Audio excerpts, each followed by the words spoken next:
할렐루야. 아멘. 오늘도 좋은 저녁입니다. 옆에 계신 분들하고 한번 인사 나눠보겠습니다. 참 잘 오셨습니다. 우리 앞뒤 계신 분들하고도 한번 인사 나눠보겠습니다. 참 잘 오셨습니다. 아멘. 성경의 가장 많은 분량을 차지하고 있는 성경은 시편입니다. 모두 다 아시다시피 그 시편에서 세계인들이 가장 좋아하는 시편이 몇 편일까요? 네, 마스크를 쓰고 계셔서 제가 알 수가 없지만 네. 네, 시편 23편을 세계 모든 사람들이 가장 좋아하는 시편이라고 합니다. 근데 세계 사람들이 되게 좋아하는 이유가 있겠죠, 분명히. 근데 시편 23편을 보면은 마냥 즐겁지만은 않습니다. 사망의 음침한 골짜기도 다니거든요.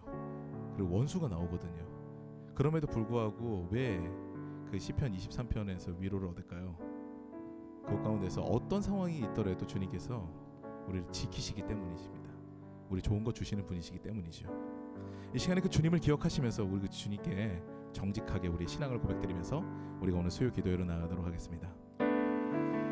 전능하사 천지를 만드신 하나님 아버지를 내가 믿사오며 그 외아들 우리 주 예수 그리스도를 믿사오니 이는 성령으로 잉태하사 동정녀 마리아에게 나시고 본디오 빌라도에게 고난을 받으사 십자가에 못 박혀 죽으시고 장사한 지 사흘 만에 죽은 자 가운데서 다시 살아나시며 하늘에 오르사 전능하신 하나님 우편에 앉아 계시다가 저리로서 산 자와 죽은 자를 심판하러 오시리라. 성령을 믿사오며 거룩한 공예와 성도가 서로 교통하는 것과 죄를 사하여 주시는 것과 몸이 다시 사는 것과 영원히 사는 것을 믿사옵나이다. 아멘.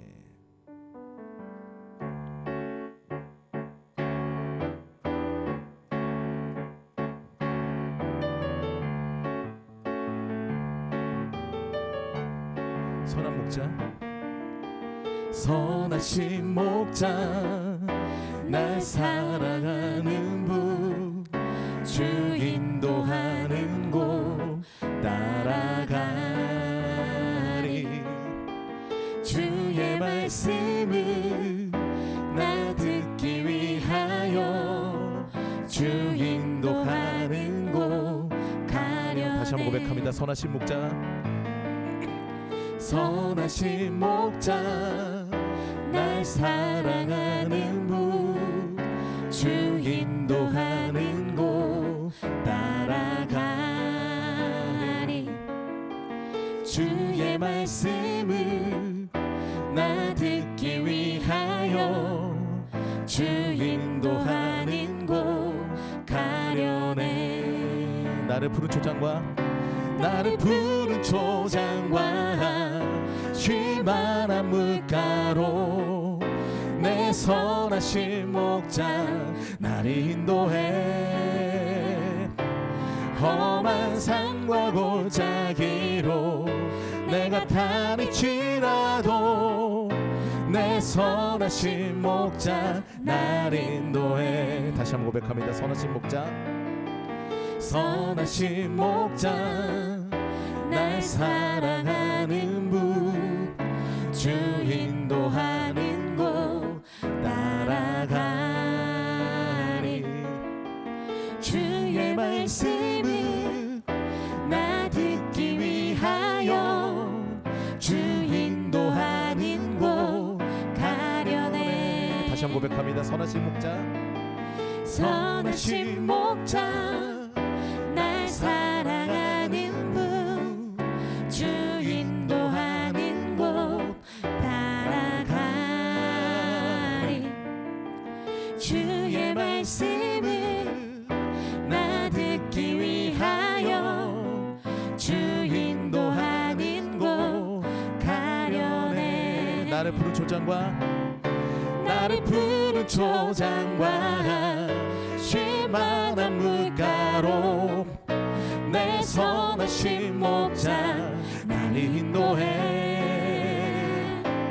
험한 산과 골짜기로 내가 다닐지라도 내 선하신 목자 나를 인도해. 나를 푸른 초장과 나를 푸른 초장과 쉴만한 물가로 내 선하신 목자 나를 인도해. 험한 산과 골짜기로 내가 다닐지라도 내 선하신 목자 나를 인도해. 선한 목자 대신 선한 목자 되신 우리 주 항상 인도하시고 푸른 풀밭 좋은 곳에서 우리 먹여주소서. 선한 목자 구세주여 항상 인도하소서. 선한 목자 구세주여 항상 인도하소서. 양의 문이 되신 양의 문이 되신 예수여 우리 영접하시고 길을 잃은 양의 무리를 항상 인도하소서. 선한 목자 구세주여 기도 들어주소서. 선한 목자 구세주여 기도 들어주소서. 흠이 많고 약한 우리를 용납하여 주시고 주의 넓고 크신 은혜로 자유 얻게 하셨네. 선한 목자 구세주여 지금 나아갑니다. 지금 나아갑니다. 선한 목자 구세주여 지금 나아갑니다. 일찍 주의 뜻을 따라서 일찍 주의 뜻을 따라서 살아가게 하시고 아멘. 은혜입니다. 주의 크신 사랑 베푸사 따라가게 하소서. 선한 목자 구세주여 항상 인도하소서. 선한 목자 구세주여 항상 인도하소서. 선한 목자 선한 목자 구세주여 항상 인도하소서. 선한 목자 구세주여 항상 인도하소서.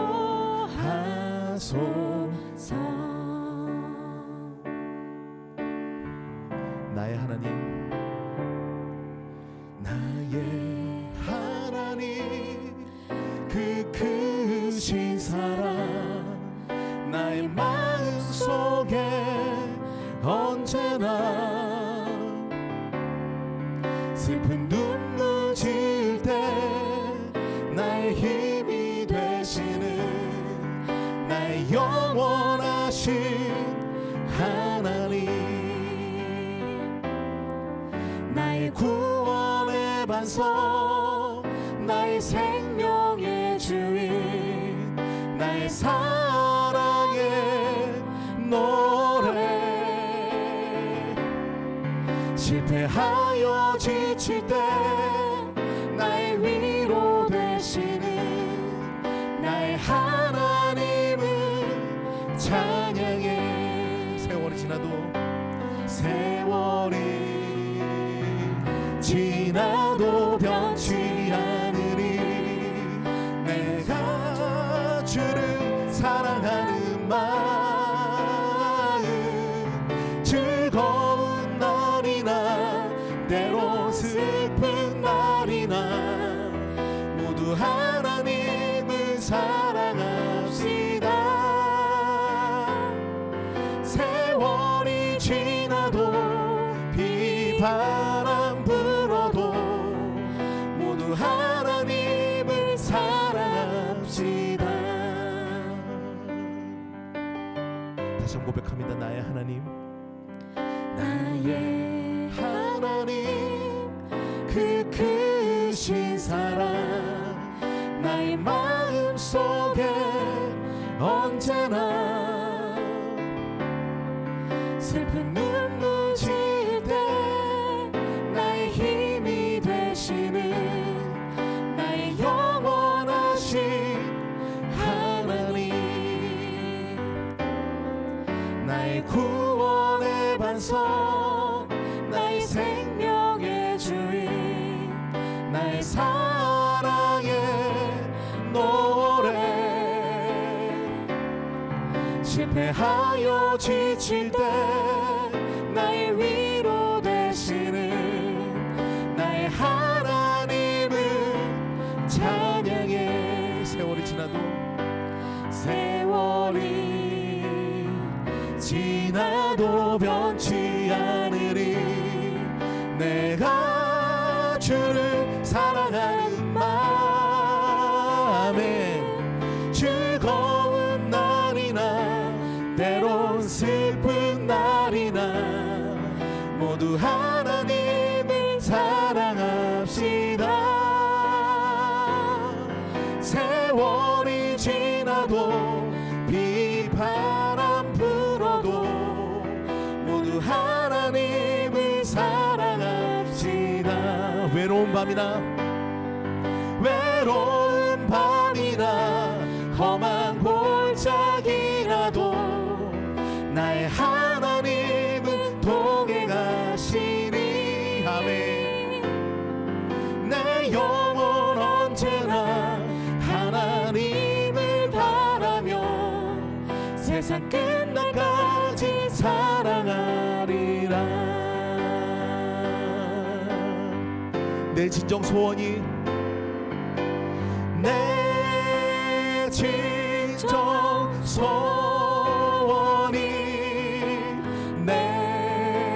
구주 예수를 더욱 사랑.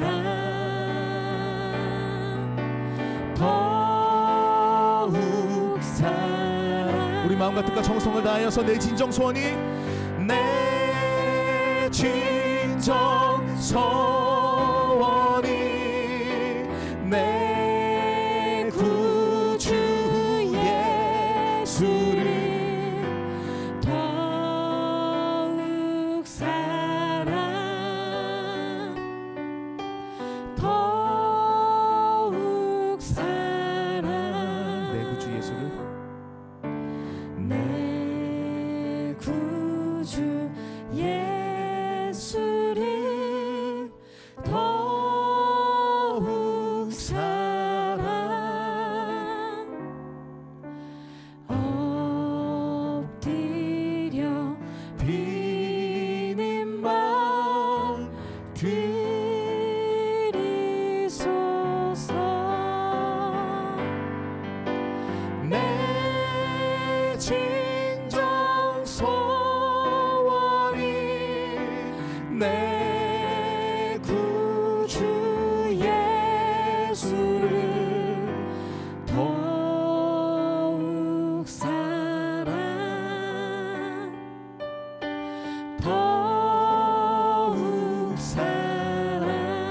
우리 믿음의 고백을 드립니다. 이전엔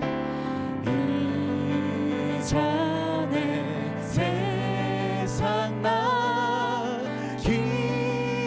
기뻐서도 지금 내 기쁨은 오직 예수.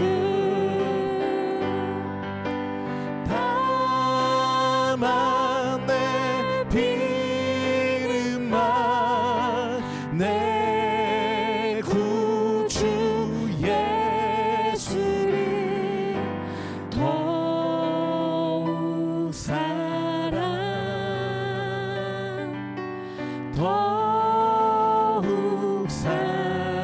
이 세상 떠날 때 이 세상 떠날 때 찬양하고 숨질 때 하는 말 이것일세.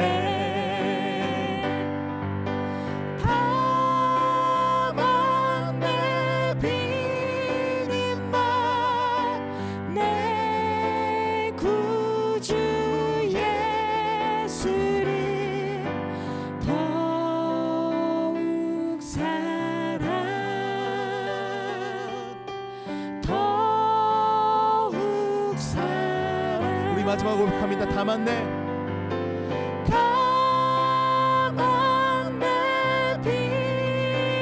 비님만 내 구주 예수를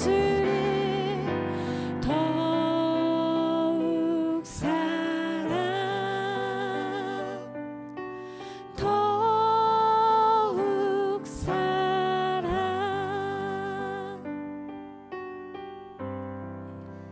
주님 사랑하십니까? 이 시간에 온전히 주님께 사랑 고백 드리시면서 주님, 그 사랑하는 주님께 제가 이 자리에 왔습니다. 만나 주시옵고 예배를 받아 주시옵소서라는 그런 기도를 드리면서 우리가 예배 가운데 나아가도록 하겠습니다. 기도하시겠습니다. 사랑과 은혜가 많으신 하나님 감사합니다. 이 시간에 오늘 주님께서 역사해 주셔서 주님 앞에 나와서 우리가 예배하게 하시고 찬양하게 하시고 이 자리에 나와 온전히 주님을 사랑합니다. 예배하게 해 주님께서 우리를 너무나 사랑하여 주셨고 우리를 눈동자같이 지키시고 지금도 동행하여 주시고 우리의 의지할 대상이 되어 주시니 우리가 정말 감사밖에 그걸 느끼면 감사밖에 할 수 있는 것이 없습니다. 하나님 이 시간에 온전히 더욱더 주님께 사랑 고백을 드리며 또 주님과 옛날 나눴던 그런 첫사랑의 기억을 우리가 생각하며 추억하며 이 시간에 예배를 하기 원합니다. 주님을 만나기를 원합니다. 이 시간에 역사해 주시옵고 만나 주시옵소서. 주님 우리가 고백했습니다. 즐거운 날이나 또 슬픈 날이나 외로운 날이나 아니면 풍성한 날이나 이 모든 날에도 주님께서 함께 계시니 우리는 세상의 것과 상관없이 너무나 감사하고 주님을 사랑합니다. 그리고 주님의 그 사랑을 경험하기 원합니다라고 우리가 노래했습니다. 그 노래한 것과 같이 우리 삶 가운데 주님의 사랑이 넘치고 그리고 그 사랑으로 인해서 자유하게 되고 행복하게 되는 우리가 될 수 있도록 도와주시옵소서. 성령으로 함께하여 주시옵고 역사하여 주시옵소서. 함께하여 주시옵소서. 역사해 주실 줄 믿습니다. 하나님 함께하여 주실 줄 믿습니다. 우리의 예배를 받아 주시옵소서. 하나님 감사합니다. 좋으신 하나님 아버지 감사합니다. 이번 주도 3일간을 지켜주시고 수요 예배로 불러주시니 감사합니다. 세상에 살면서 온전히 주님을 생각하며 주님과 동행하며 살지 못했지만 평범한 삶 가운데서 일상의 작은 기적들을 보여주시고 간섭하신 주님의 은혜 감사합니다. 이 예배의 자리가 형식적이거나 외식적인 예배가 아닌 마음으로 주님을 간절히 찾는 진실된 시간 되어지기 원합니다. 영과 진리로 드려지는 예배를 찾으시는 주님 앞에 그 신실한 예배자가 되기 원합니다. 코로나로 인해 예배 자리에 나오지 못하는 성도들의 안타까움과 갈급함을 주께서 아시오니 영상으로 예배 드릴 때도 같은 은혜를 주시고 믿음이 떨어지지 않도록 지켜주옵소서. 다시금 다 함께 모여 가슴 벅찬 예배와 성도 간의 친밀한 교제가 하루속히 이루어질 수 있도록 도와주옵소서. 교회의 권위가 땅에 떨어져 있는 이 시기에 꿈창교회를 통하여 예배가 회복되게 하시고 오직 말씀으로 살고자 힘쓰며 죽을 영혼 살리는 교회, 서로 존중하고 세워주는 건강한 교회 공동체가 되게 하여 주시옵소서. 담임 목사님을 축복하시고 항상 성령 충만케 하시어 어떠한 어려운 상황에서도 두려움 없이 주님 말씀 붙들고 날마다 영적 싸움에서 승리하게 하옵소서. 늘 마음에 기쁨과 평안이 목사님 가정에 충만케 하옵소서. 세계 곳곳에 나가 계시는 선교사님들을 지켜주옵소서. 이 어려운 때에도 하나님께 받은 소명을 잊지 않도록 주님의 위로와 소망을 주시옵고 사역에 필요한 물질과 건강을 채워 주옵소서. 내일의 꿈나무인 키즈와 유스 청년부를 축복하여 주옵소서. 그들이 믿음과 말씀 위에 바로 설 수 있게 하시어 세상 유혹에 넘어지지 않고 다니엘처럼 뜻을 정하여 각처에서 주님의 귀한 일꾼으로 사용받게 하옵소서. 이들을 기도와 말씀으로 양육하시는 교육자님들을 항상 성령 충만케 하옵시고 그 가정과 사역에 부족함이 없도록 영육으로 채워 주옵소서. 또 어린 영혼을 사랑하여 함께 섬길 귀한 동역자도 세워 주옵소서. 이 시간 말씀 전하시는 장태전 목사님을 주님께 올려드립니다. 목사님을 통하여 주시는 하나님의 말씀이 우리의 심령 골수를 쪼개어 강팍하고 교만한 심령이 부드러워지게 하시고 겸손히 낮아져 왕 대신 주님을 높이며 선으로 악을 이기는 복된 심령이 되게 하옵소서. 이 시간 하나님이 온전히 받으시는 예배되기 원하오며 우리 주 예수 그리스도 이름으로 기도하였습니다.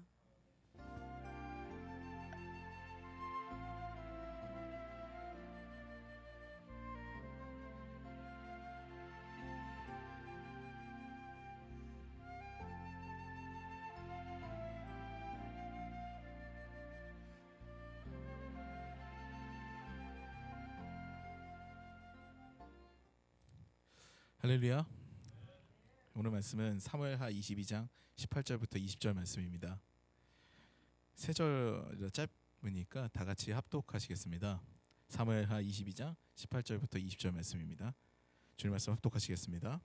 주님께서 원수들에게서 나보다 더 강한 원수들에게서 나를 살려주시고 나를 미워하는 자들에게서 나를 살려주셨다. 내가 재난을 당할 때 원수들이 나에게 덤벼들었으나 주님께서는 오히려 내가 의지할 분이 되어주셨다. 이렇게 나를 좋아하시는 분이시기에 나를 넓고 안전한 곳으로 데리고 나오셔서 나를 살려주셨다. 아멘. 오늘 저는 이 말씀으로 나를 좋아하시는 분이라는 제목으로 은혜를 나누도록 하겠습니다. 자, 한 부분 빼먹었는데 혹시 아시나요? 네, 그 부분 오늘 짚고 넘어가려고 빼먹었습니다. 사무엘하 21장 하반부 부분들을 전혀 제가 짚지 않았었죠. 오늘 말씀 이전에 기록된 사무엘하 21장 하반부를 보게 되면 다윗의 용사들에 대한 그런 전쟁에 대한 이야기가 나와 있습니다. 사실 전쟁이라기보다는 일기투에 가깝습니다. 1대1 싸움이죠. 누구는 누구를 죽였다. 이 4명이 나옵니다. 특히 죽은 자들은 굉장히 기록적인 거인으로 이게 묘사가 되어 있습니다. 블레셋이 자랑하는 4대 거인이 등장합니다. 그들은 이제 다윗의 용사들이 다 죽여서 지역을 평정했다. 그 지역의 패자가 됐다. 그런 이야기가 사무엘하 21장 하반부에 등장했죠. 4대 거인들은 성경의 묘사만 보더라도 범상치가 않습니다. 먼저 거인족 자손인 이제 이스비브노비 등장하는데 그는 300세겔의 무게나 되는 300세겔이나 되는 무게가 되는 창을 듣고 다윗을 죽이려고 달려들었다고 기록되어 있습니다. 16절 17절 말씀 보게 되면은요. 21장 16절 17절이죠. 거인족의 자손인 이스비브노비라는 사람이 300세겔이나 되는 청동창을 들고 허리에는 세 칼을 차고 다윗을 죽이려고 덤벼들었다. 그러자 스루야의 아들 아비새가 그 블레셋 사람을 쳐 죽이고 다윗을 보호하였다. 그런 다음에는 다윗의 부하들이 다윗에게 다시는 자기들과 함께 싸움터에 나가지 않겠다고 약속을 받고서 그에게 말하였다. 임금님은 이스라엘의 등불이십니다. 우리는 우리의 등불이 꺼지지 않도록 지키고자 합니다. 이렇게 기록되어 있습니다. 1세겔이 대략 얼마인지 아십니까? 이런 거 좀 궁금해야 되는데요. 성경에서는 11.42g입니다. 11.42g이요. 그러면은 300세겔이라 그러면은 몇 킬로 정도 될까요? 네, 언뜻 계산이 안 되시죠? 3.7kg 정도입니다. 창이 3.7kg인데 3.7kg는 우리도 이렇게 데리고 놀겠죠. 근데 이거를 왜 성경에서는 300세겔이나 되는 창이라고 이야기를 했을까요? 삼국지에 등장한 관우의 청룡 원월도가 82근입니다. 82근이면 49.2kg예요. 네, 49.2kg짜리 창을 들고 있는 관우는 그 대단하죠.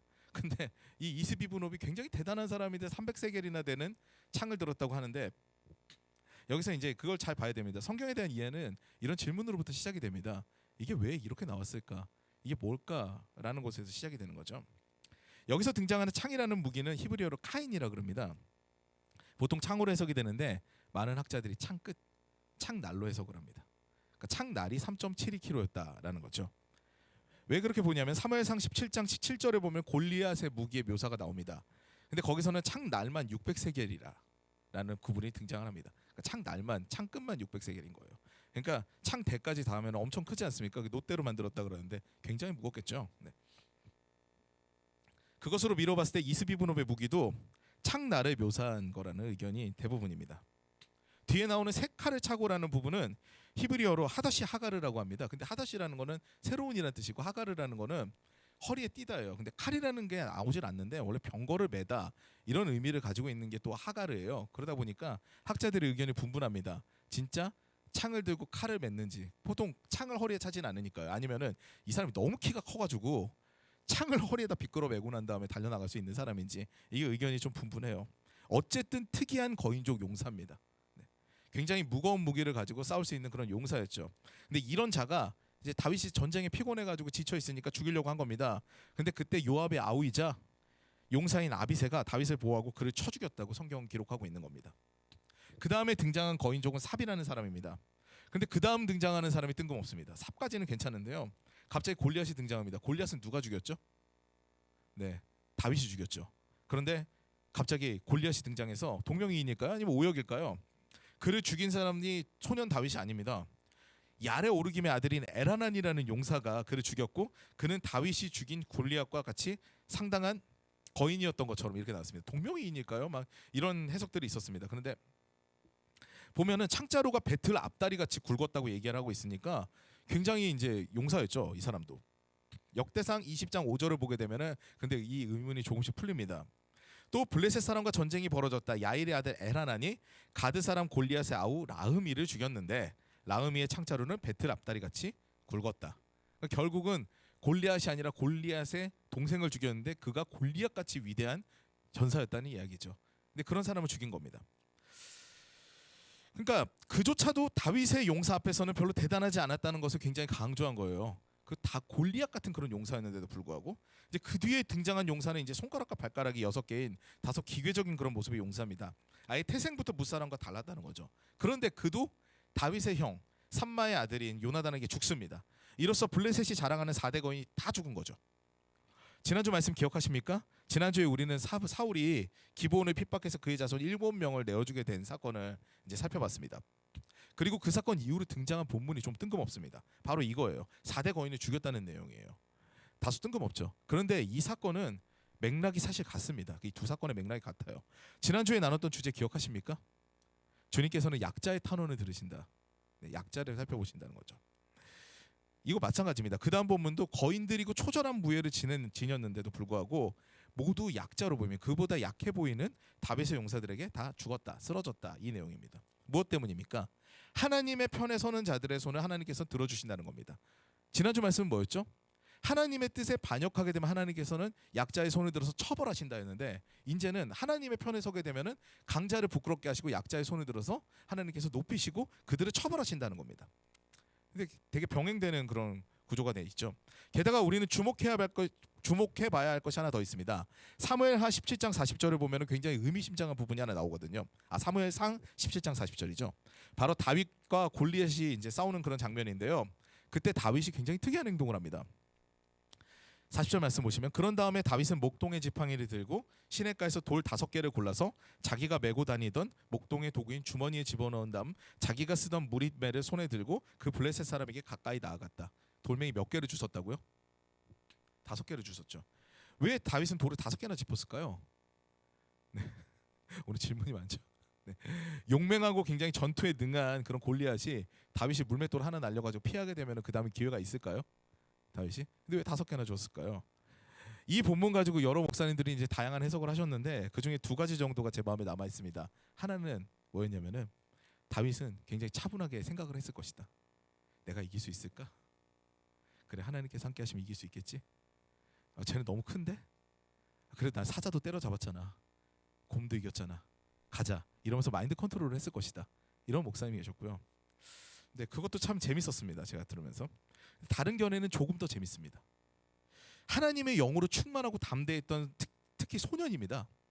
소년은 물불을 가리지 않잖아요. 그렇죠? 무식한 놈이 범 잡는다고. 네. 아무것도 안 무서워하는 그런 소년 시대인데, 제가 오늘 어떤 기사를 접했는데 너무 놀라운 기사였어요.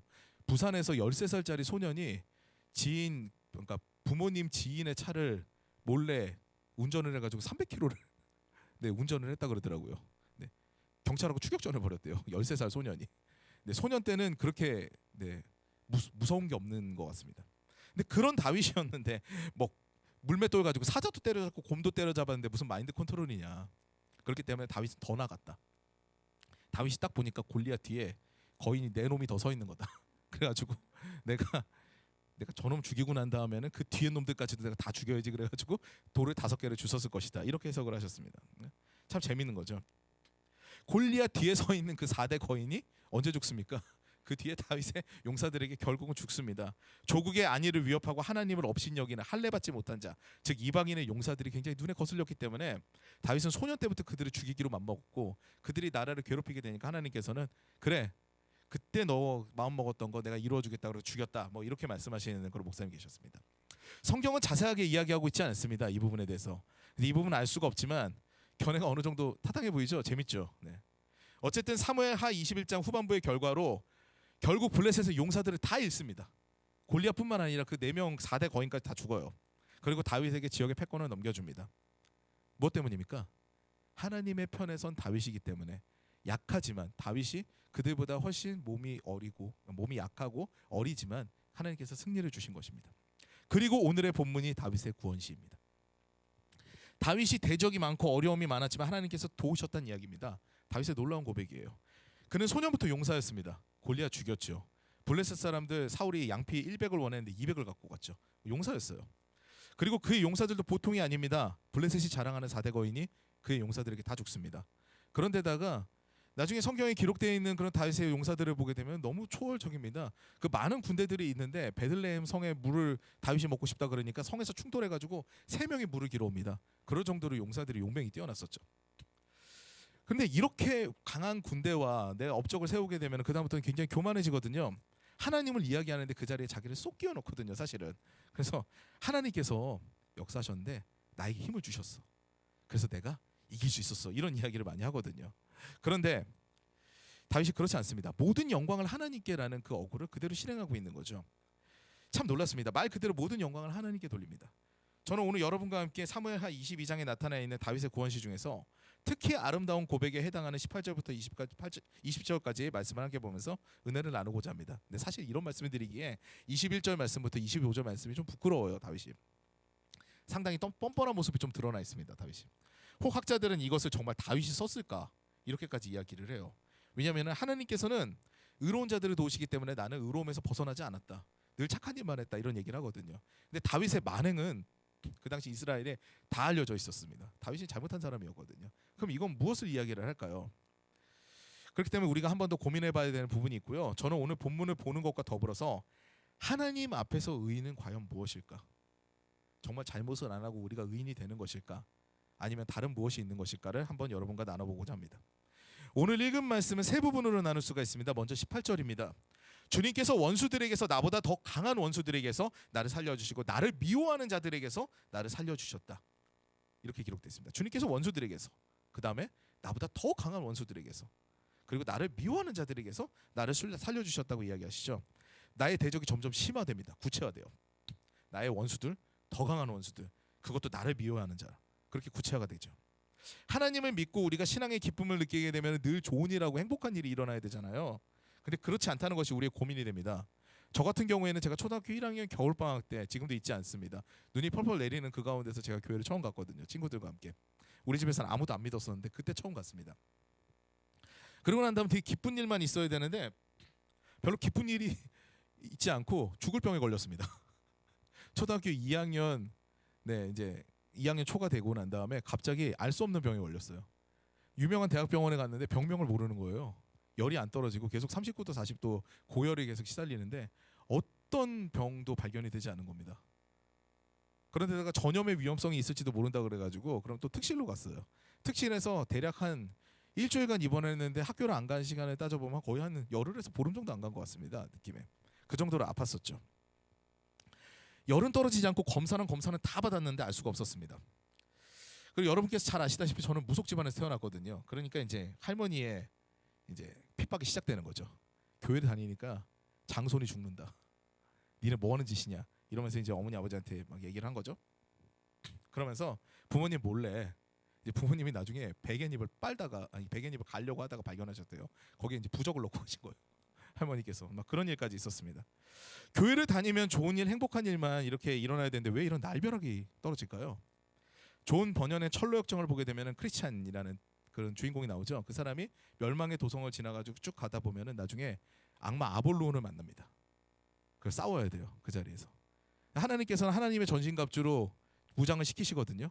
구원의 투구, 의의 흉배, 그다음 진리의 허리띠, 그리고 평안의 복음의 신, 믿음의 방패, 그리고 성령의 검 이렇게 다 무장을 시키시는데 이 하나님의 전신갑주 잘 보시면 아시겠지만 뒤는 하나도 방어가 안 됩니다. 돌아서면 죽는 거예요. 그러니까 무조건 싸우게 하시거든요. 근데 이 아볼론이 왜 크리스찬을 막아섭니까? 멸망의 도성에서는 나의 노예였거든요. 나의 종이었거든요. 내 마음대로 사는 사람이었는데 이 사람이 떠나서 하나님의 도성으로 가려고 그러니까 안 되겠는 거죠. 막아서야 되는 거죠. 근데 하나님께서는 거기서 믿음을 요구하십니다. 그럼 거기서 정말 네가 대적할 수 있겠느냐? 대신 내가 준비는 다 해준다. 하나님의 전신갑주를 내가 너에게 주겠다. 말씀 가운데 다 이 모든 것이 있는 것이죠. 하나님을 한번 경험하고 은혜를 깨달은 자는 그 말씀 안에 진리가 있음을 압니다. 행복이 그 안에 있는 것을 아는 거죠. 예전에는 그 핍박 가운데 무릎을 꿇었는데 이제는 그 핍박이 아닌 거예요. 능히 이길 힘이 내 안에 있는 것이죠. 우리 부모님도 마찬가지입니다. 제가 쓰러지고 온갖 모욕과 핍박이 다가왔는데 오히려 더 강하게 예수를 붙들었습니다. 그게 예수의 신앙입니다. 그 결과로 저는 목사가 됐고 부모님은 장로님 권사님이 되셨고 동생 역시 하나님의 사람으로 지금 대학 강단에서 많은 학생들에게 선한 영향력을 주고 있습니다. 이 모든 것이 핍박에 쓰러지지 않고 믿음을 지킨 결과입니다. 할렐루야. 네. 우리가 신앙생활하면 이렇게 시험이 다가옵니다. 괜찮습니다. 아주 잘 가고 계신 겁니다. 그 시험이 다가오게 되면 진짜 잘 가고 계신 거예요. 시험이 강하고 그로 인해 무력함이 느껴지면은 그때는 주님께서 역사하실 때입니다. 오늘 다윗은 이야기합니다. 나를 살려주셨다고 하죠. 말도 안 되는 핍박 가운데 하나님께서는 늘 지키신다는 겁니다. 시편 23편 기억하시죠? 사망의 음침한 골짜기로 다닌다는 구절이 등장합니다. 늘 사르는판 같은 그런 인생 가운데서 우리가 평안할 수 있다는 거죠. 그 가운데서 왜냐하면 주님이 계시기 때문에 평안할 수 있다는 겁니다. 주님을 믿으면 늘 꽃길을 걷는다. 너는 이제부터 편인생이다. 성경은 이렇게 말씀하시지 않습니다. 물론 꽃길도 걷고 푸른 초장도 만납니다.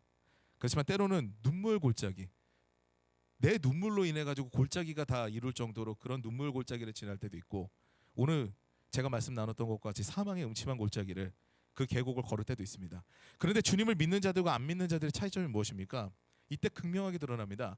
믿음이 있게 되면 그 가운데서 안도합니다. 안심합니다. 괜찮습니다. 왜냐하면 주님께서 계시기 때문이죠. 그 믿음이 있게 되면 그 길을 수월하게 지나갈 수 있는 힘을 얻게 되는 것이죠. 그 다음 19절 말씀입니다. 내가 재난을 당할 때 원수들이 나에게 덤벼들었으나 주님께서는 오히려 내가 의지할 분이 되어주셨다. 이렇게 말씀하십니다. 이 구절 보면 더 심해집니다. 내 재난을 보고 원수들이 득달같이 달려듭니다. 어떻게든 물어뜯어서 나의 믿음을 연약하게 하고 쓰러지게 하는 것이 원수들의 목적입니다. 하나님과 관계가 어떻게든 이제 어그러뜨려져야 되는 거죠. 그걸 계속 만듭니다. 근데 문제는 나의 원수 사탄은 우리 눈에 보이는 원수들만 그렇게 사용하지 않습니다. 네, 믿음의 친구들을 통해서도 때로 시험하고요. 가족들을 통해서도 시험을 합니다. 대표적인 예가 욥기에 등장하는 욥의 친구들입니다. 욥이 그렇게 안 무너졌는데 친구들 때문에 나중에 무너지죠. 저 역시 대학 입시에 실패를 했을 때 그 조롱의 시선을 경험을 했는데 이 얘기가 제일 싫었습니다. 봉사는 다 하는 것처럼 하더니 저게 뭐냐. 이 얘기가 진짜 제일 듣기 싫었습니다. 네. 대학은 다 떨어졌네 그러면서. 네. 봉사 많이 하는 애들은 좋은 대학도 못 가고 세상에서 찌질하더라 하는 이야기가 진짜 싫었습니다. 아 진짜 내가 하나님 욕먹이고 있구나. 새벽같이 나가서 봉사하고 공부 열심히 한다 그랬는데 왜 이렇게 됐을까. 그래서 막 이를 악물었죠. 그러다가 이 얘기가 더 싫었던 게 그러다가 안 되니까 꼭 신학한다고 신학대학 가더라. 이런 이야기가 정말 절망적이었습니다. 부르시면 당연히 가겠는데 내가 뭣도 안 돼가지고 신학을 가면 하나님께서 하나님이 뭐가 되는 거냐, 하나님 이름이 땅에 떨어지는 거 아니냐 이런 생각이 들었죠. 그래서 되게 죽기보다 싫었습니다. 그래서 주변에서는 아 그러면은 이건 뜻이야 신학을 가 그랬는데 그때마다 저는 막 귀를 닫았습니다. 하나님 사탄의 소리를 듣지 않게 해주시옵소서. 그래서 저는 저의 뜻이 있으니 가겠습니다 막 그랬었거든요. 결국은 오게 하시네요. 근데 이렇게 나락으로 떨어뜨리는 것이 사탄의 전략입니다. 그것도 때론 믿음의 식구들을 통해서 올 때도 있죠. 가장 믿었던 사람들이 배신하게 되는 경우를 저도 종종 경험을 했습니다. 한 번은 제가 고등부 때 일인데 대타로 반주를 하게 됐습니다. 근데 커뮤니케이션이 좀 잘못돼가지고 축도송을 연주를 해야 되는데 오더는 이제 엔딩송을 연주하라고 온 거예요. 그래가지고 이제 목사님이 딱 끝나고 난 다음에 축도송을 해야 되는데 저는 이제 모르는 상황이니까 거기서 엔딩송을 반주를 했는데 정적을 흐는 거죠. 그래서 다들 가만히 있는 거예요. 그래서 목사님조차도 저를 이렇게 보고 있는데 갑자기 이제 그때 이제 저한테 대타를 맡겼던 반주자 누님이 이제 그때 도착을 한 거예요 교회에서. 그래서 갑자기 뛰어나오더니 저를 이제 밀어내고 난 다음에 이제 반주를 한 거죠. 정말 참담했고 거기서 반주 자리에서 제가 어떻게 일어나야 할지 모르겠더라고요. 정말 제 인생 최고의 실수 중 하나였고 그 폭풍과 같은 그런 부끄러운 시간들이 이제 지나게 됐습니다.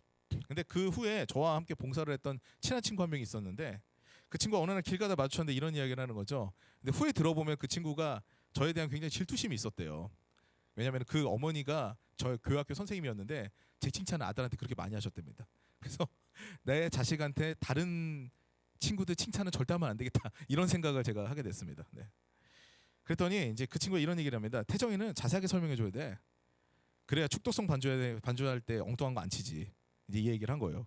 화살이 팍 박혔죠 그때. 그때 가뜩이나 부끄러웠는데 돌아서 가지고 진짜 엉엉 울었습니다. 보통 제가 다른 사람들 잘 안 미워하거든요. 웬만하면은 저는 관계를 좋게 가지려고 하는데 이 친구는 한 10년 미워한 것 같습니다. 안 잊혀져요 그 말이. 네. 오죽하면 이 친구가 진학한 대학도 싫었습니다. 길도 막 차 운전할 때 그 대학은 피해서 다녔어요. 네. 이와 같이 약점을 집요하게 공격을 합니다. 그런데 이때 주님께서 함께 하신다는 것이 오늘의 말씀의 핵심입니다. 이럴 때 내가 의지할 대상이 되겠다. 어떻게 함께 하십니까? 의지할 대상이 되겠다라고 하십니다. 얼마 전에 제 절친에게서 이제 연락이 왔습니다. 이 친구는 제가 아마 한 20년도 넘게 기도를 했을 겁니다.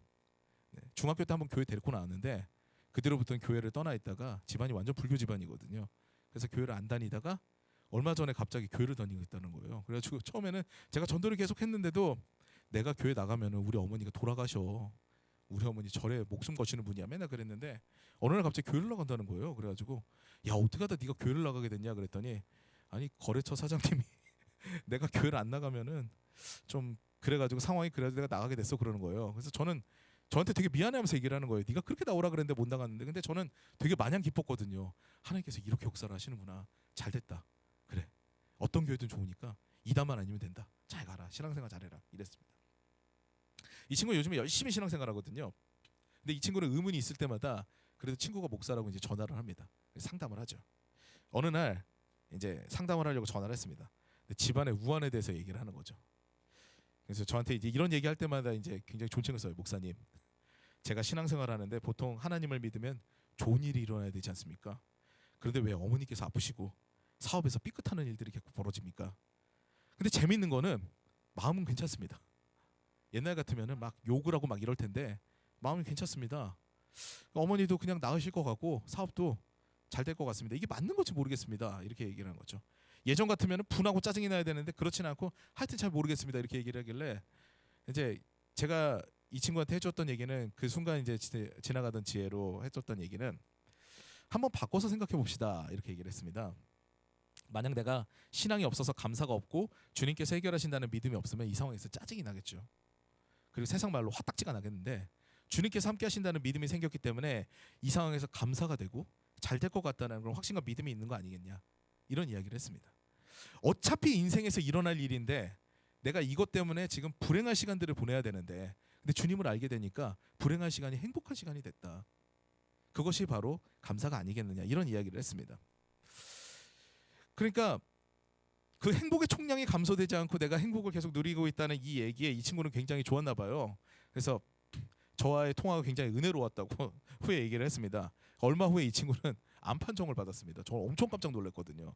이 친구가 암 판정을 받았으니까. 그런데 저는 되게 놀랐는데 간단한 피부암이라고. 그래서 그냥 떼드릴까요? 그렇게 얘기를 했대요. 병원에서도 지금 떼드릴까요? 그래가지고 그래서 뭐 그냥 편안하게 그렇게 생각했다고. 예전 같으면은 그래도 암이니까 짜증이 났을 텐데 그때 네 얘기가 생각이 나더라. 목사님의 얘기가 생각이 나더라. 얘기를 하는 거죠. 그러면서 막 감사가 떠오르더랍니다. 초기에 발견되고 별거 아닌 암이고 그리고 이것으로 인해 가지고 내가 또 감사할 거리가 생기니까 이런 감사함이 나와가지고 미쳤나 보다 했답니다. 그래서 스스로 막 미쳤나 보다 했답니다. 그러다가 이제 저한테 이제 얘기를 하는데 이 얘기가 은혜로워서 그랬는지 모르겠는데 언젠가는 제가 심호하는 교회에 와서 장로님이 되고 싶고 건축도 돕고 싶다는 이야기를 했습니다. 그 친구가 섬기는 교회에 전심으로 섬기고 싶다는 이야기를 친구가 할 수 있다는 데에 대해서 제가 오히려 막 감동이 되고 위로가 됐습니다. 이렇습니다. 신앙은 이렇습니다. 앞서 말씀드린 대로 사망의 음침한 골짜기는 인생 도처에 있습니다. 언제 만날지 모릅니다. 그렇기 때문에 우리는 두려워하지 않을 수가 없죠. 그런데 주님께서 의지가 되시기 때문에 그곳 가운데서 우리는 안도할 수 있는 것입니다. 어떤 일을 만나느냐가 별로 중요하지 않습니다. 사실 제가 대학원에서 집단 상담을 한 적이 있는데요.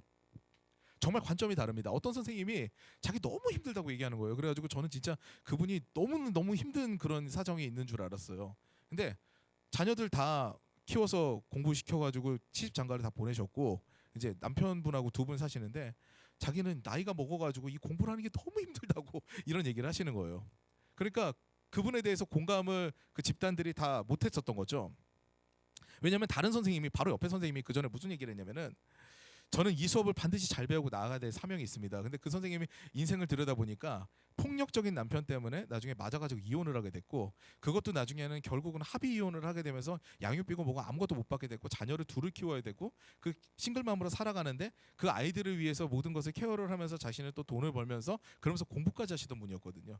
이분은 근데 감사가 넘치는 거예요. 하나님께서 나에게 이런 좋은 대학에 연세대학교에 와서 대학원에서 석사과정을 하게 하시고 그리고 나에게 미래를 보게 하시고 좋은 아이들 주셨고 그리고 정말 그 폭력적인 남편으로부터 벗어나서 이제는 내가 인생을 설계할 수 있게 됐으니까 나는 너무 감사하다 이런 얘기를 하는 거죠.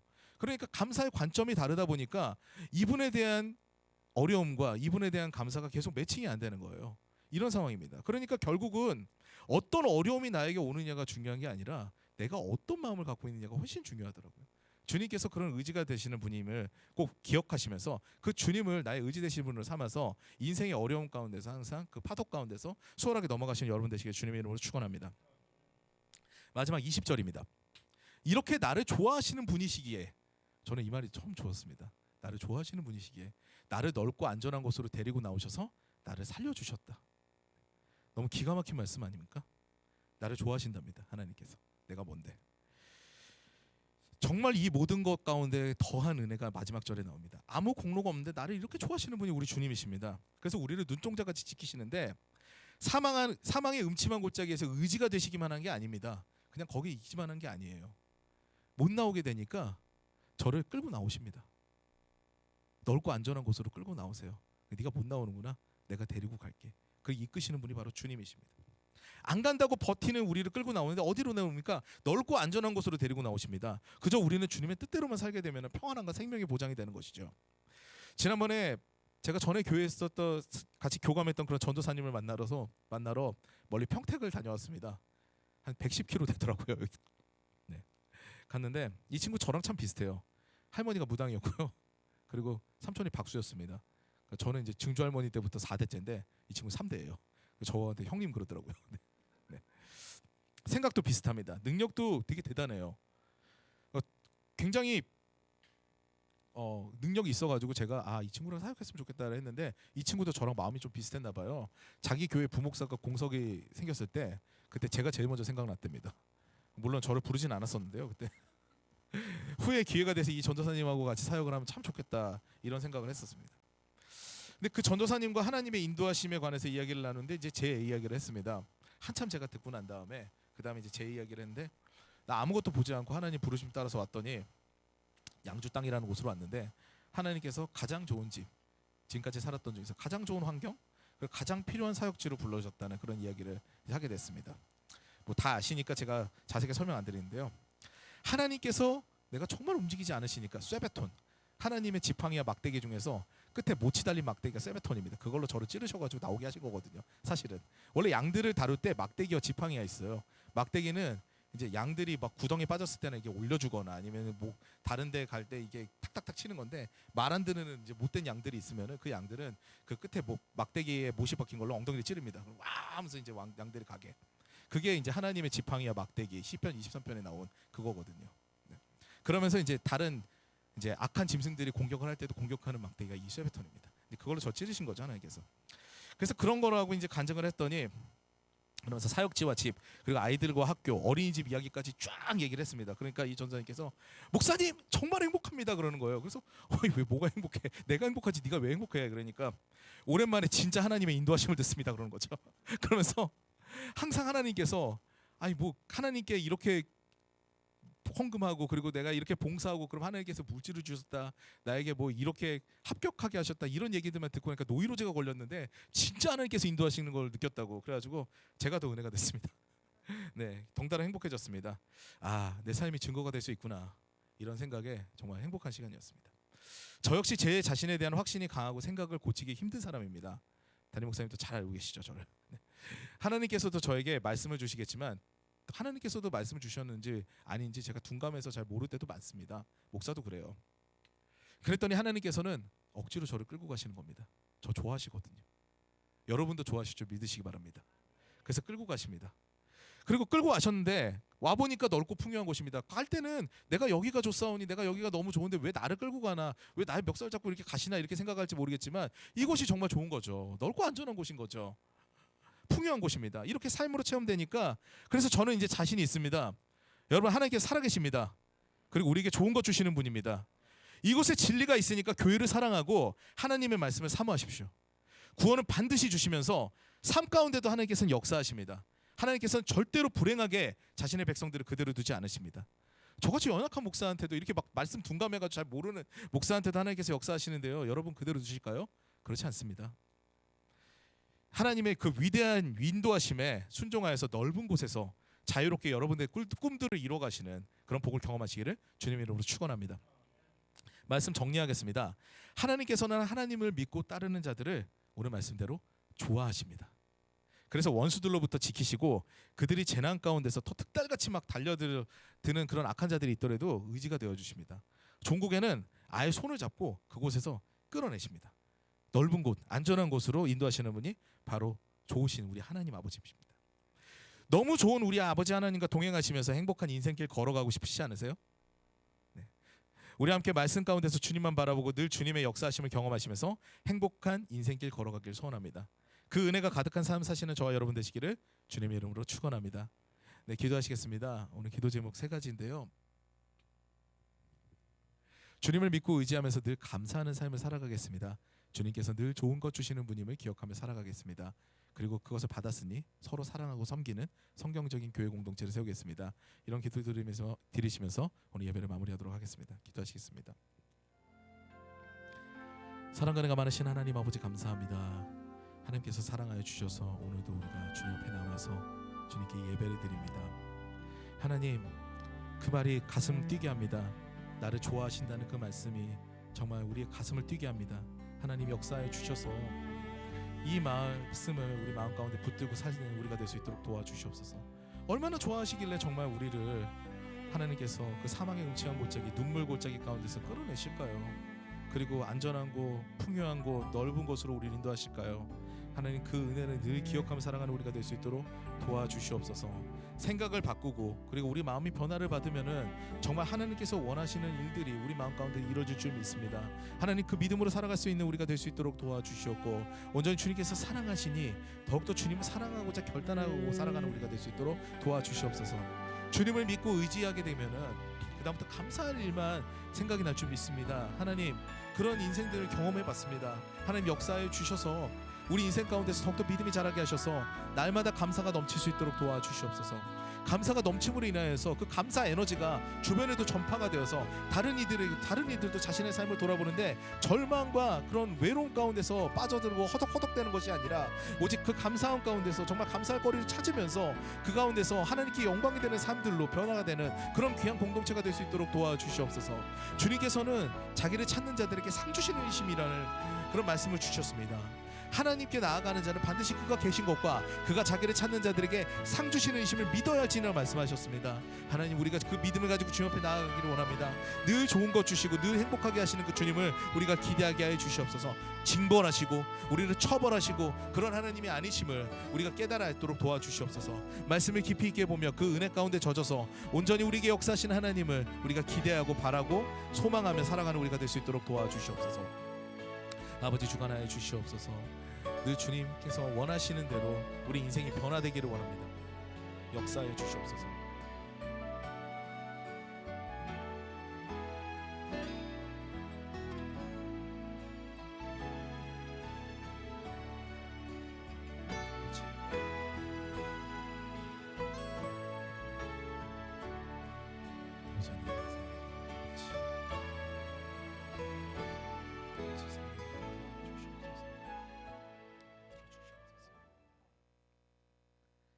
사랑 은혜가 많으신 하나님 아버지, 감사합니다.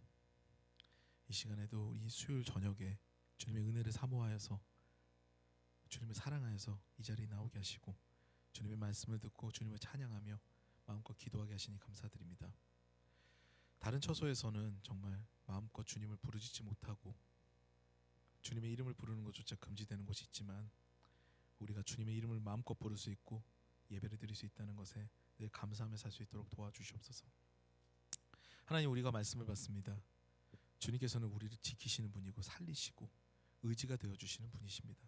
근데 더 나아가서 우리 너무 좋아하셔서 우리가 그대로 있는 것을 두고 보지 못하시고 끌어내주시고 안전한 곳, 그리고 풍요로운 곳, 넓은 곳으로 인도하시는 분임을 우리가 말씀을 통해서 배웠습니다. 우리는 이미 경험했습니다. 죄에서 허덕이고 있는 우리를 위해서 예수 그리스도께서 이 땅에 직접 오심을 우리가 마음 가운데 경험했고 인격적으로 만났습니다. 하나님, 그 하나님은 날마다 만나고 은혜 가운데 젖어 사는 우리가 될 수 있도록 도와주시옵소서. 그 좋으신 하나님이시기에 우리가 인생을 드릴 수가 있습니다. 그 너무나 좋으신 하나님이시기에 믿고 따라갈 수가 있습니다. 하나님, 그 믿음이 날마다 새롭게 되어서 말씀을 들을 때마다, 말씀을 볼 때마다, 그리고 주님께 나와서 예배할 때마다 그 믿음이 자라게 되어서 그 믿음으로 인하여서 주님만 바라보고 사는 그런 우리 삶이 될 수 있도록 도와주시옵소서.